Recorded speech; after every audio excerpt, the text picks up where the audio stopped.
Tu te regardes dans le miroir le matin et tu as l'impression que quelque chose a changé. Pas une ride de plus. Autre chose. La peau paraît plus fine, plus sèche, moins rebondie. Et dans la brosse, il y a plus de cheveux qu'avant. Alors on te dit que c'est l'âge et qu'il faut l'accepter.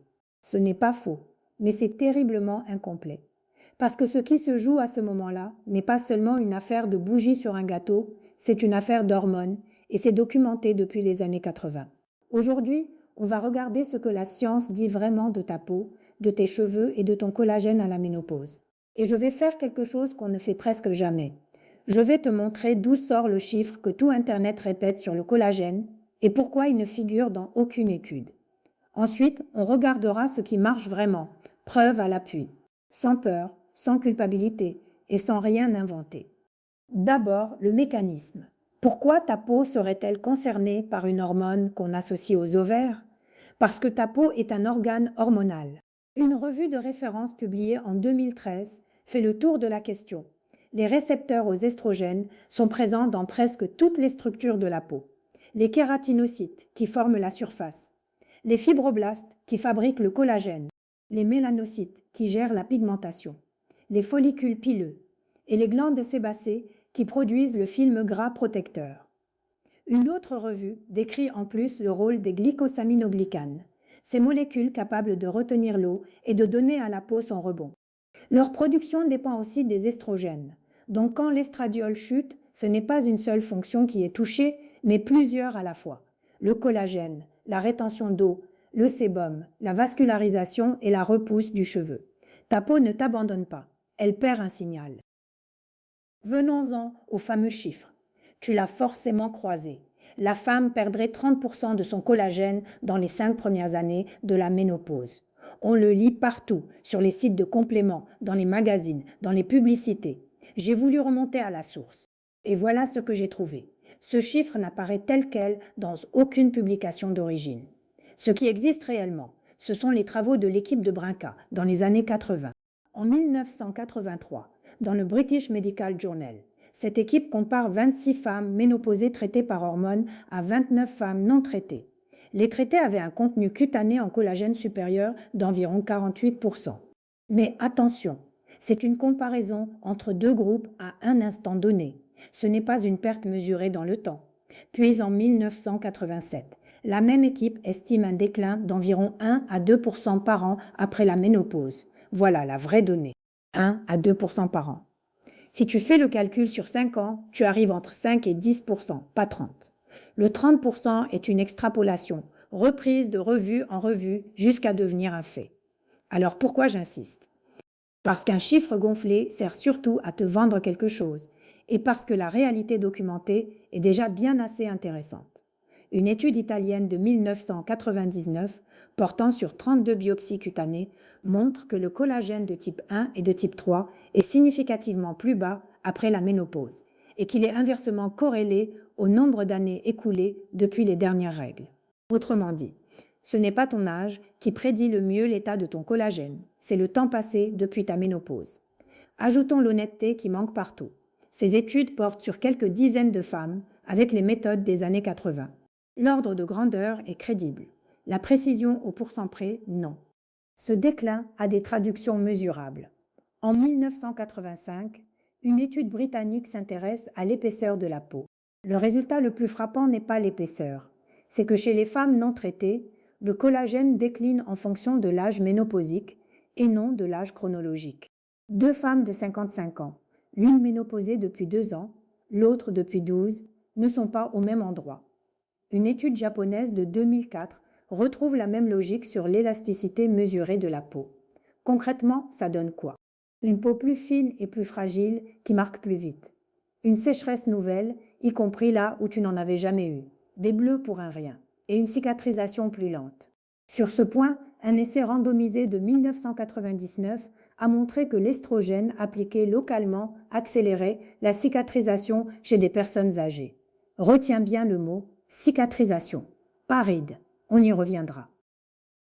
Parlons des cheveux, parce que c'est souvent ce qui fait le plus mal. Une étude publiée en 2022 dans la revue Ménopause a examiné 178 femmes ménopausées de 50 à 65 ans. La prévalence de l'alopécie de type féminin y était de 52,2%, une femme sur deux.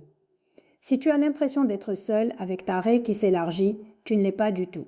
Mais je dois te donner la nuance, parce qu'elle compte, c'est une étude transversale, une photographie à un instant donné. Et après ajustement statistique, le facteur qui restait significativement associé n'était pas la ménopause elle-même, mais l'indice de masse corporelle. Donc non, on ne peut pas affirmer que la ménopause cause la chute de cheveux.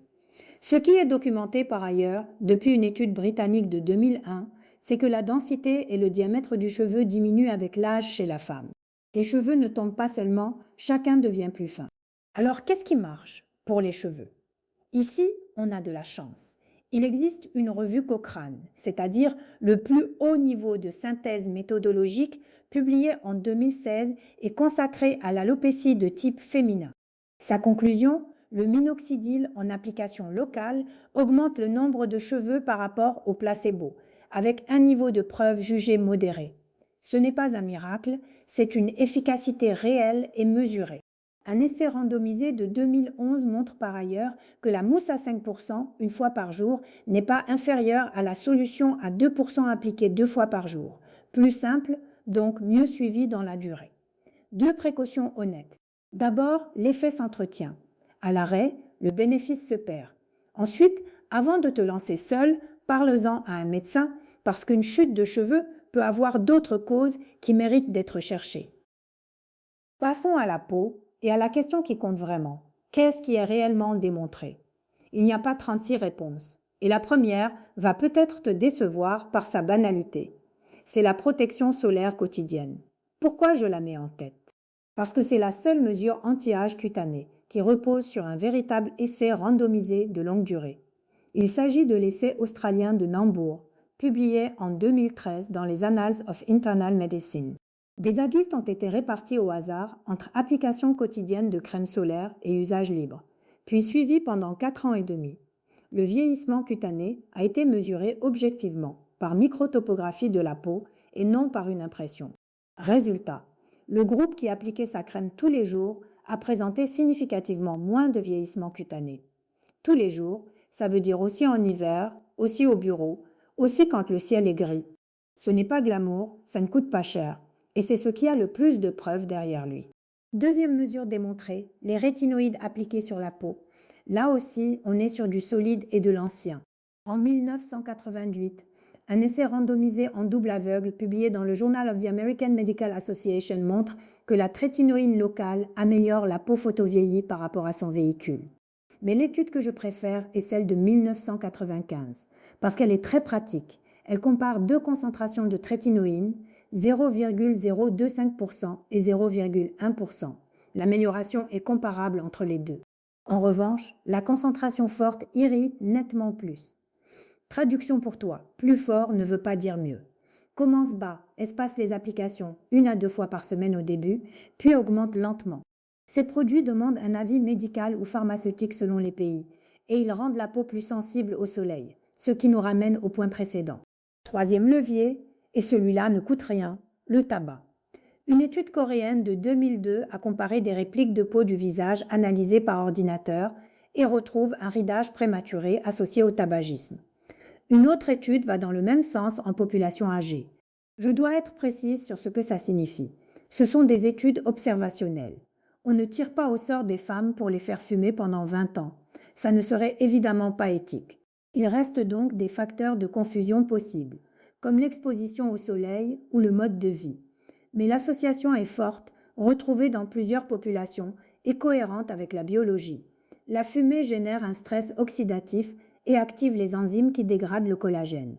Autrement dit, arrêter de fumer n'est pas seulement un geste pour tes poumons et pour tes artères, c'est aussi, très concrètement, un geste pour ton visage. Et il n'est jamais trop tard. Maintenant, le sujet que tu attends probablement, le collagène en poudre. Est-ce que ça marche? Réponse honnête, en 2 temps. Une méta-analyse publiée en 2021 dans l'International Journal of Dermatology a regroupé 19 essais randomisés, 1125 participants, dont 95% de femmes. Le signal est favorable. Amélioration de l'hydratation, de l'élasticité et des rides, après environ 90 jours. Voilà la première phase. La seconde, on te la montre rarement. Une critique méthodologique a été publiée dans cette même revue, pointant l'hétérogénéité des études incluses. Elles ne mesurent pas la même chose, ni de la même façon. Ajoute que la grande majorité de ces essais sont financés par les fabricants d'ingrédients. Ajoute que les effets sont mesurés par des appareils dont la traduction dans ton miroir reste incertaine. Ma position, ce n'est pas une arnaque, il y a un signal réel, mais ce n'est pas la priorité et sûrement pas avant la crème solaire. Et les hormones alors? Puisque tout part de la chute des estrogènes, pourquoi ne pas simplement en remettre? C'est là qu'il faut être la plus rigoureuse. Sur le plan biologique, ça fonctionne. Un essai randomisé de 1992, portant sur plus de 300 biopsies, a montré qu'en 12 mois, les schémas de traitement hormonal augmentaient le collagène cutané alors qu'il baissait dans le groupe témoin. Mais attention à la conclusion. D'abord, sur le visage exposé au soleil, le meilleur essai disponible, publié en 2014, est négatif. L'estrogène appliqué localement au long cours n'a amélioré ni les rides ni l'élasticité, et il a même induit une enzyme qui dégrade le collagène. Ensuite, et c'est le point le plus important de cette vidéo, améliorer la peau n'est pas une indication reconnue du traitement hormonal de la ménopause. La prise de position de la Société nord-américaine de la ménopause, publiée en 2022, liste les indications validées et la peau n'en fait pas partie. Je vais donc te donner la hiérarchie parce que c'est ce qui manque le plus dans ce sujet. Démontré par essai randomisé, la protection solaire quotidienne, les rétinoïdes locaux et le minoxidil pour les cheveux. Association forte et cohérente, l'arrêt du tabac. Signal réel mais étude fragile, les peptides de collagène. Non validé pour un usage cosmétique, les estrogènes locaux sur le visage. Et pas une indication du tout, le traitement hormonal pour la peau. Si tu prends un traitement hormonal parce que tes bouffées de chaleur te gâchent la vie et que ta peau va mieux, tant mieux, c'est un bénéfice secondaire. Mais on ne commence pas un traitement hormonal pour son visage et cette décision se prend avec ton médecin. Un mot enfin sur l'alimentation. La vitamine C est un cofacteur indispensable des enzymes qui fabriquent le collagène. Ça, c'est de la biochimie établie. Mais attention aux raccourcis. Cela ne démontre pas qu'en ajouter quand tu n'en manques pas rajeunira ta peau. Récapitulons. 1. Ta peau est un organe hormonal, avec des récepteurs aux estrogènes presque partout. Donc ce que tu observes est réel et documenté. 2. Le chiffre des 30% de collagène perdu en 5 ans n'existe dans aucune étude d'origine. La donnée réelle est d'environ 1 à 2% par an. 3. Ce qui prédit le mieux l'état de ton collagène, ce n'est pas ton âge, c'est le nombre d'années depuis ta ménopause. 4. Une femme ménopausée sur 2 présente une alopécie de type féminin et le minoxidil local a des preuves solides. 5. La mesure anti-âge la mieux démontrée reste la crème solaire tous les jours. 6. Les rétinoïdes fonctionnent et plus fort ne veut pas dire mieux. Et 7. Le collagène en poudre a un signal, pas une certitude, et le traitement hormonal ne se prend pas pour la peau. Ta peau ne te trahit pas.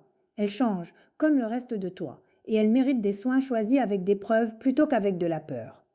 Si cette vidéo t'a été utile, abonne-toi à Vivana Femme. Ici, on parle de la ménopause avec la science, sans peur et sans culpabilité.